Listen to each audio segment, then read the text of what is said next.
रविवारी एसीबी म्हणजेच anti corruption ब्युरोने खारघरमध्ये एक कारवाई केली आणि मंत्रालयातील एका अधिकाऱ्याला जवळपास 6,37,000 ची कॅश घेताना लाच घेताना त्याला अटक करण्यात आलेली आहे। त्या संपूर्ण प्रकरणातले जे तक्रारदार आहेत ते स्वतः आपल्यासोबत आहेत। राम किशन शिंदे असं त्यांचं नाव आहे। सर, तुम्ही मूळचे कुठचे? मी मूळचा आहे रोडगाव, तालुका जिल्हा बीड येथील आहे मी। अच्छा, आणि मला सांगा नेमकं प्रकरण काय घडलं? आपण सगळ्यांनी पाहिलं की खारघरमध्ये एसीबीने सापळा रचला, त्या अधिकाऱ्याला अटक केली। त्या अधिकाऱ्याचं नाव नेमकं काय, कोणत्या विभागातलं होतं, तुमचा कसा संपर्क झाला? संपर्क त्याच्या मित्रामार्फत माझा संपर्क झाला होता आणि साधारण एक 4 महिन्यापूर्वी त्याच्या मित्रासोबत माझी भेट झाल्याच्या नंतर त्यांनी मला सांगितलं की मी 25-15 आणि अल्पसंख्याक योजनेच्या अंतर्गत मी तुला तुझ्या गावामध्ये विविध विकास कामे मिळवून देतो। आणि त्यांनी मला असं सांगितल्याच्या नंतर मग मी गावच्या विकास कामांचा प्रस्ताव सरपंचांकडून बनवून घेतला आणि त्यांनी मला एक अधिकारपत्र पण दिलं सरपंचांनी की तू हे काम मुंबई मंत्रालयामधून करून घे म्हणून। आणि मग हे प्रस्ताव मी त्याला व्हॉट्सअपद्वारे पाठवले। व्हॉट्सअपद्वारे पाठवल्याच्या नंतर त्याने मला त्या कामासाठी लागणारी जी टक्केवारी आहे, अल्पसंख्याकांची टक्केवारी 7% सांगितली आणि 25-15च्या कामाची टक्केवारी मला त्यांनी 8% सांगितली। त्याच्यामध्ये ॲक्च्युअली म्हणजे अल्पसंख्याकांच्या कामाची 6% आहे म्हणला आणि 1% त्याला लागेल म्हणला, म्हणजे 6% त्याला वरी द्यायचेत म्हणला आणि 1% तो स्वतःसाठी घेणार होता। आणि 25-15च्या योजनेचे जे आहे ते 8% सांगितलं, त्याच्यापैकी 7% हे वरी द्यायचेत म्हणला आणि 1% हे त्याला स्वतःला ठेवून घेणार आहे असं त्यांनी मला सांगितलं।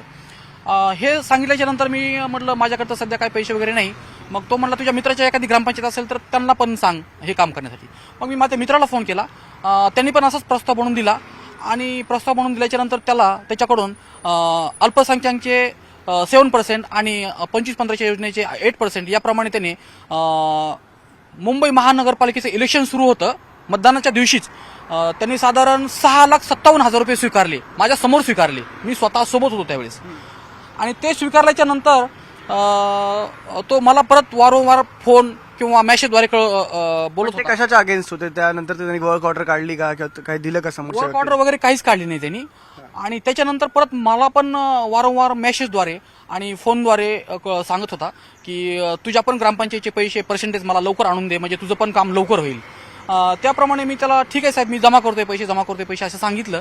आणि नंतर मग मी एसीबी ऑफिसला, माझा मित्र आहे ते पोलीसमध्ये, तर त्याला मी विचारलं की आपण तक्रार कुठं करू, याची कुठं तक्रार करता येईल म्हणून। तर त्यांनी मला सांगितलं वरईला एसीबी ऑफिस आहे, तिथं जा आणि तक्रार कर म्हणून। त्याप्रमाणे मी इथं आलो, इथं येऊन तक्रार दिली तर एसीबीनी मला खूप सहकार्य केलं याच्यामध्ये आणि त्या पद्धतीने मी तक्रार दाखल करून कारवाई झाली पुढे। ज्या अधिकाऱ्यांनी लाच घेताना ज्यांना तुम्ही ज्यांची तक्रार केली, एसीबीने ज्यांना अटक केली, त्यांचं नाव काय, कोणत्या विभागात ते कामाला होते? त्यांचं नाव विलास लाड आहे, ते नियोजन विभागामध्ये कक्षा अधिकारी आहेत। आणि मला सांगा, तुम्ही जे म्हणताय की ते स्वतःला 1% ठेवणार होते आणि उर्वरित 6% किंवा 60% हे वरती देणार होते, नेमकं कुणाला देणार होते, काय संदर्भातलं काय सांगितलं होतं? त्याच्यामध्ये ते माझ्याकडे एक व्हिडिओ क्लिप आहे, त्याच्यामध्ये ते अल्पसंख्याकांचे कामं करण्यासाठी प्रशांत अंधारे म्हणून आहेत, त्यांचं ते नाव घेत आहेत अल्पसंख्याकांचं। 25-15च्या योजनेचं नाव ते सांगत नाहीत मला स्पष्ट कुणाला द्यायचे वरी ते, पण एक तर नाव ते घेत आहेत त्याच्यामध्ये स्पष्ट, प्रशांत अंधारे। बरं, आता मला सांगा की तुमची यांची ओळख मित्रामार्फत झाली, ठीक आहे, त्यानंतर जवळपास किती महिने झाल्या गोष्टीला? त्यांची माझी ओळख जवळपास 1.5 वर्षापूर्वी झाली होती, पण आता ह्या 4 महिन्यापासून म्हणजे त्यांना आम्ही एक वेळेस प्रत्यक्ष भेटलो होतो घरी जाऊन मित्रासोबत। मग त्यावेळेस त्यांनी मला सांगितलं की ह्या अशा योजनेचे कामे मी तुला करून देईल 25-15 आणि अल्पसंख्याकांचे, तर ते मला प्रस्ताव दे आणि पर्सेंटेज वगैरे त्यांनी मला व्हॉट्सअपद्वारे पण कळवलं। माझ्याकडे तसा मेसेज पण टाकलेला आहे त्यांनी, कॅल्क्युलेशन त्यांच्या कॅल्क्युलेटरमध्ये करून, आणि व्हिडिओ क्लिप पण आहेत माझ्याकडे त्याच्या। या व्यतिरिक्त त्यांनी काही तुम्हाला काय ऑफर दिली का की आपण हे काम करू, की आपण ते काम घेऊन ये माझ्याकडे, अजून तुझं करून दे? हो, दुसऱ्या ग्रामपंचायतीचे पण कामं करून देतो असं सांगितलं। आणि त्याच प्रमाणे मग मी माझ्या मित्राला फोन केला आणि साधारण महानगरपालिकेच्या इलेक्शनच्या दिवशीच मग तो मित्र पैसे घेऊन आला, 6,57,000 रुपये त्याला दिले।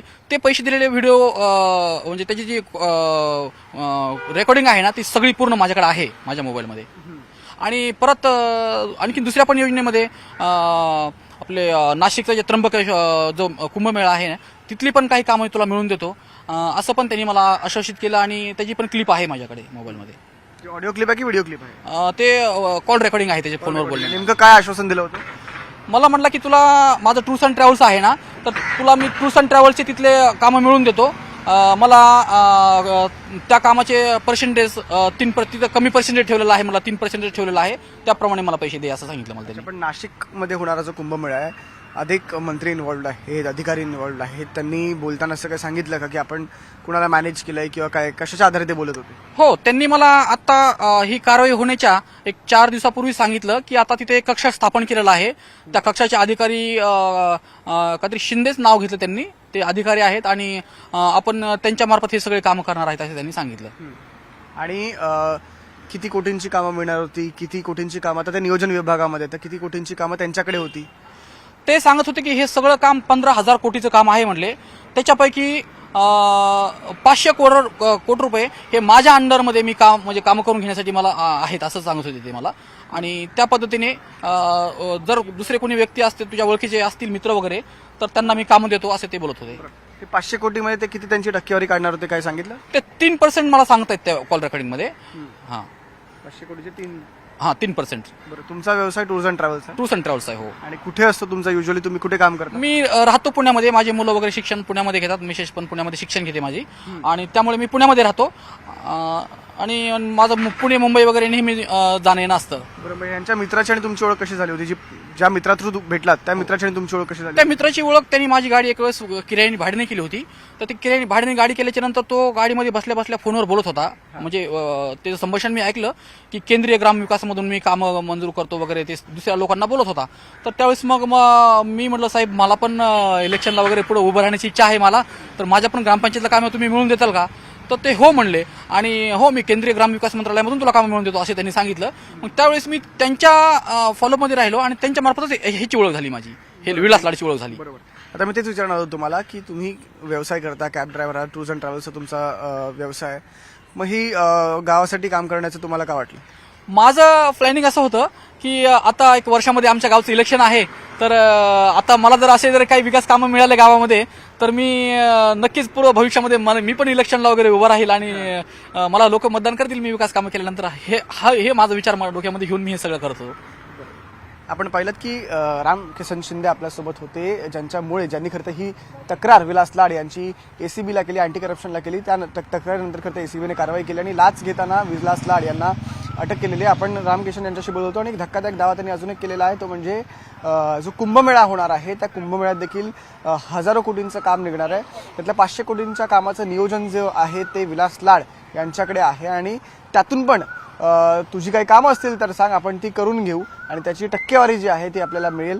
रामकिशन आपल्याला म्हणाले त्याप्रमाणे जवळपास 500 कोटीमध्ये 3% हे विलास लाड यांना मिळणार होते किंवा ते घेणार होते असा सुद्धा दावा यांनी केलेला आहे. अतिशय धक्कादायक आहे. आधी आपण जर पाहिलं तर जवळपास 6.5 लाख म्हणजे 6,37,000ची लाच घेताना त्यांना अटक केली. त्यानंतर आता हा कुंभमेळ्या संदर्भातील जो आहे आरोप आहे सगळंच एकंदरीत आपण पाहतोय तर धक्कादायक आहे. तर या प्रकरणात नेमकं पुढे काय होणार आहे हे पाहणं खूप जास्त महत्त्वाचं ठरेल. गणेश यांच्यासह मी संकेत न्यूज 18 मराठी, मुंबई.